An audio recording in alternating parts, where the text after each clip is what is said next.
Di tengah megahnya kerajaan Arvalis, Raja Alden keempat memerintah dengan tangan besi. Rakyatnya hidup dalam ketakutan, sementara para bangsawan berpesta di istana.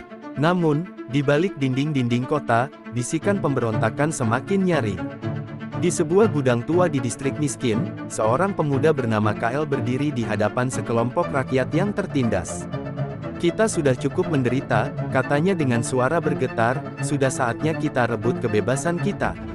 Kael bukan hanya seorang pemberontak biasa, dia adalah putra seorang jenderal yang dibunuh oleh Raja Alden keempat karena berani menentang pajak yang semakin mencekik rakyat. Kini, ia bersekutu dengan seorang mantan penasihat kerajaan, Lord Faelin, yang diam-diam membenci raja. Kael dan kelompoknya mulai melancarkan serangan kecil terhadap pos-pos penjagaan kerajaan. Mereka menghancurkan lumbung istana, membakar dokumen pajak, dan membebaskan tawanan politik. Raja Alden keempat marah besar. Ia memerintahkan Jenderal Gravos, tangan kanannya yang paling kejam, untuk memburu para pemberontak tanpa ampun. Sementara itu, di istana, Putri Elara satu-satunya anak Raja Alden keempat diam-diam mulai meragukan kepemimpinan ayahnya. Ia menyusup keluar istana untuk melihat sendiri penderitaan rakyatnya. Apa yang ia saksikan membuat hatinya hancur. Dalam kegelapan malam, Putri Elara menemui Kael. "Aku ingin membantu kalian," bisiknya.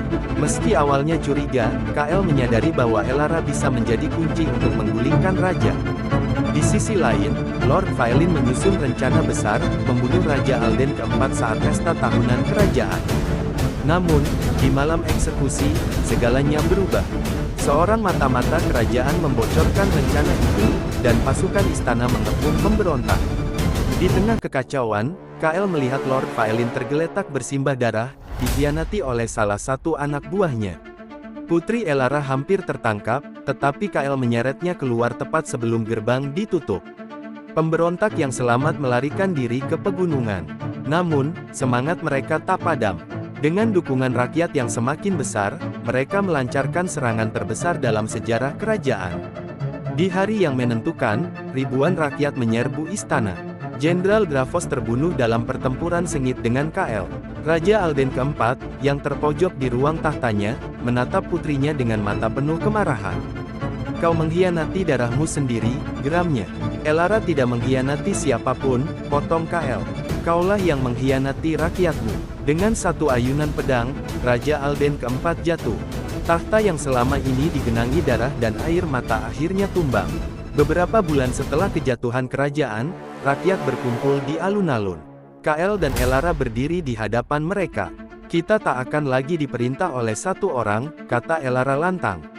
"Mulai hari ini, Arvalis adalah republik. Kalian semua berhak menentukan masa depan kalian sendiri." Sorak-sorai menggema di udara.